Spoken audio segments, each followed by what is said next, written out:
30 साल का राहुल महाराष्ट्र का रहने वाला था। वह एक कंपनी में सिक्योरिटी गार्ड था। वह अपने परिवार के साथ किराए पर रहता था। उसके परिवार में माँ बाप भाई भाभी के अलावा एक बहन थी। परिवार खुश था। घर में अगर किसी बात की चिंता थी तो बस राहुल की शादी की। उसकी बढ़ती उम्र को देखते हुए उसके माता पिता ने उसके योग्य लड़की की तलाश शुरू कर दी। उन्होंने अपने रिश्तेदारों में जब राहुल की शादी की बात चलाई तो एक रिश्तेदार ने गौरी का नाम सुझाया था। परिवार वालों को गौरी पसंद आ गई थी। गौरी के माँ बाप का देहांत हो चुका था। वह अपने दादा दादी और अपनी सौतेली माँ सौतेले भाई के साथ रहती थी। बिना माँ बाप की लड़की की देख दिखाई की सारी रस्में उसके परिवार और रिश्तेदारों ने मिलकर की थी। लड़का लड़की के पसंद और मुंह दिखाई की रस्म पूरी होने के बाद रिश्तेदारों और परिवार वालों के साथ मिलकर साधारण तरीके से उन दोनों का विवाह हो गया। गौरी जैसी सुंदर पत्नी पाकर जहां राहुल खुश था, वहीं परिवार वालों ने भी गौरी को आदर सत्कार और प्यार मान सम्मान दिया था। समय चल रहा था। परिवार में किसी तरह का तनाव नहीं था। सब अपना काम मिलजुल कर किया करते थे। जिस किराए के मकान में वे रहते थे वहां के लोगों की भी कुछ समय तक उनसे पूरी पूरी सहानुभूति थी। पूरा परिवार मिलजुल कर रहता था। मकान के किराए से लेकर पूरे परिवार की देखरेख की जिम्मेदारी गौरी और राहुल के कंधों पर थी। कभी भी किसी प्रकार का कोई झगड़ा नहीं था। शादी के 4 साल कब और कैसे बीत गए इसका उन्हें एहसास नहीं हुआ। मगर इसके बाद उनके सुखी जीवन में एक आंधी आई जिसने उनका पूरा जीवन तहस नहस कर दिया था। एक दिन गौरी 15 दिनों के लिए अपनी मौसेरी बहन के यहाँ घूमने गई। वहां से वापस आने के बाद उसका व्यवहार पूरी तरह बदल गया था। अब वह सीधी सादी गौरी नहीं बल्कि स्मार्ट और तेज तर्रार बन गई थी। वह जब से अपनी मौसेरी बहन के घर से लौटकर आई थी तब से उसका एक नया शौक सामने आया था। वह अपना सारा समय मोबाइल पर बिताती थी। घर के किसी भी काम में उसका मन नहीं लगता था। उसे अपने मोबाइल के आगे खाने पीने का भी ध्यान नहीं रहता था। धीरे धीरे घर का माहौल बिगड़ने लगा था। राहुल अपनी ड्यूटी पर अगर शाम को जाता तो दूसरे दिन सुबह लौटता और जब सुबह जाता तो शाम को रात 8 बजे घर लौटता था। इस बीच गौरी अपना सारा समय मोबाइल फोन से चिपक कर बिताती थी। पहले तो परिवार वालों को लगा कि गौरी शायद अपने पति राहुल के साथ टाइम पास करती है, लेकिन जब शक गहराया तो राहुल की बहन ने उनसे पूछ लिया, भाई तुम और भाभी सारी सारी रात क्या बातें करते हो? पहले तो राहुल ने इसे मजाक समझा और कहा, कैसी बातें करती है पगली? मैं जब ड्यूटी पर रहता हूँ तो फिर मुझे किसी से बात करने का मौका कहाँ मिलता है। क्यों झूठ बोलते हो भाई? बहन ने कहा। भाभी तो अक्सर रात भर मोबाइल फोन से चिपकी रहती हैं, पता नहीं क्या क्या बातें करती हैं। अगर वह तुमसे बात नहीं करती हैं तो फिर किससे करती हैं? उसने पूछा। इधर कई दिनों से गौरी के बदले व्यवहार और बहन की बातों पर जब राहुल ने ध्यान दिया तो उसे भी शक हुआ। एक दिन राहुल जब अपनी नाइट ड्यूटी पर गया तो इस बात की सच्चाई जानने के लिए उस रात 1 बजे से लेकर 4 बजे के बीच उसने कई बार गौरी को फोन लगाया, लेकिन हर बार उसका फोन व्यस्त बता रहा था। इसका कारण यह था कि गौरी ने राहुल के फोन को ब्लैक लिस्ट में कर दिया था।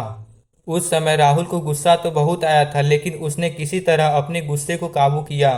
एक दिन राहुल अपनी ड्यूटी से घर जल्दी आया तो गौरी को बेड पर चादर ताने लेटा पाया। उसने जब गौरी के ऊपर से झटके में चादर खींची तो यह देखकर दंग रह गया कि गौरी का फोन उसके कान के नीचे था। राहुल ने फोन उठाकर जब कान से लगाया तो उस तरफ से किसी पुरुष की आवाज आ रही थी। राहुल ने जब पूछा कि आप कौन बोल रहे हैं तो फोन कट गया था। राहुल ने जब वापस फोन लगाया तो उसका फोन स्विच ऑफ बताने लगा था। इससे नाराज राहुल ने गौरी को आड़े हाथों लिया। वह आदमी कौन था जिससे तुम बातें कर रही थी? कई बार पूछने पर जब गौरी ने अपना मुंह नहीं खोला तो राहुल का गुस्सा 7वें आसमान पर पहुंच गया। वह अपने आप को संभाल नहीं सका और गौरी को कई थप्पड़ जड़ दिए। बात आगे न बढ़े इसलिए घर वालों ने उस समय राहुल को समझा बुझाकर मामला शांत करवा दिया था।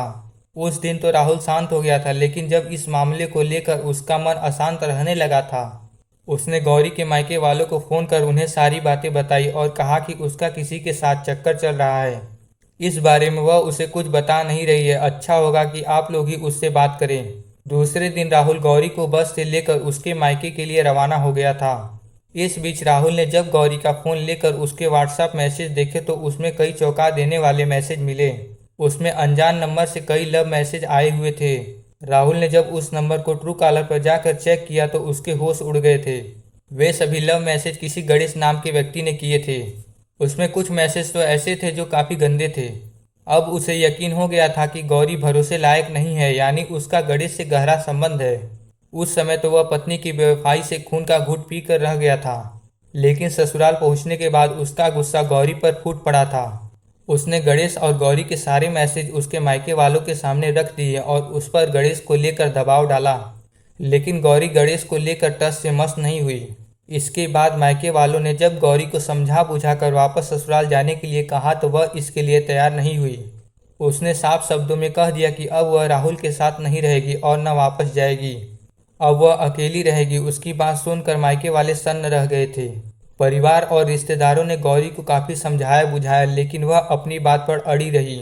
गौरी के इस व्यवहार से नाराज राहुल ने उसे उसके मायके वालों के हवाले किया और वापस घर चला आया। गौरी मायके में रहकर वही हरकतें किया करती थी जो अपने ससुराल में रहकर करती थी। घर का सारा काम काज छोड़ करके सारी रात सारा दिन मोबाइल से चिपकी रहती थी। कुछ दिन निकल जाने के बाद अचानक ही बिना किसी को कुछ बताए घर से गायब हो गई। तब घर वाले घबरा गए थे। अपने रिश्तेदारों और जान पहचान वालों के यहाँ उसकी तलाश करने के बाद घर वालों ने पुलिस स्टेशन में जाकर उसकी गुमशुदगी की शिकायत दर्ज करवा दी। शिकायत दर्ज कराने के 15 दिनों बाद वह खुद ही वापस अपने घर आ गई और घर वालों को यह विश्वास दिलाया कि वह अपनी एक सहेली के घर पर थी। गौरी के घर वालों के बुलाने पर राहुल गौरी के मायके गया और उसके घर वालों के समझाने बुझाने पर गौरी को वापस अपने घर ले जाने के लिए तैयार हुआ। उसे यह बताया गया था कि अब गौरी के रहन सहन में बदलाव आ गया है, मगर ऐसा कुछ नहीं हुआ था। गौरी के स्वभाव में कोई फर्क नहीं आया था। ससुराल आते ही अगले दिन उसने सारा घर अपने सिर पर उठा लिया।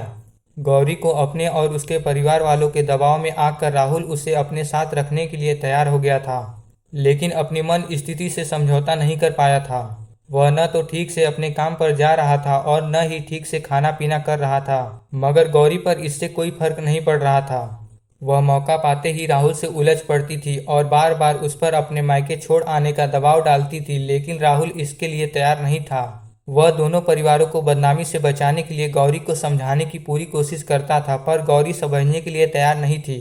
उसका कहना था कि अगर कुछ दिनों में उसे उसके मायके नहीं छोड़ा तो नतीजा ठीक नहीं होगा। रोज रोज के गौरी के झगड़े से राहुल और उसका परिवार तंग आ चुका था। क्या करे क्या न करे यह उनकी समझ में नहीं आ रहा था। हद तो तब हो गई जब गौरी ने सारी मर्यादा पार कर दी। उस दिन गौरी ने घर में महाभारत शुरू की तो पूरे दिन चलती रही। राहुल और उसके घर वालों ने गौरी को समझाने की काफी कोशिश की, लेकिन उसका ड्रामा बंद नहीं हुआ। उसका कहना था कि अगर उसने उसे मायके नहीं भेजा तो वह लड़कों को बुला करके राहुल की हत्या करवा देगी। इस तरह की धमकी से राहुल का मूड इतना खराब हुआ कि उसने उसी समय गौरी की बुरी तरह पिटाई कर दी, लेकिन गौरी पर इसका कोई फर्क नहीं पड़ा। गौरी ने इस पर कुछ इस तरह हंगामा खड़ा किया कि आस पड़ोस वालों के होश उड़ गए। उन्होंने गौरी के घर आकर उसे समझाने की काफी कोशिश की, लेकिन गौरी ने उनकी एक भी नहीं सुनी। उल्टा वह उन लोगों से ही उलझ पड़ी थी। यह हमारे घर का मामला है, आप लोगों से कोई मतलब नहीं है।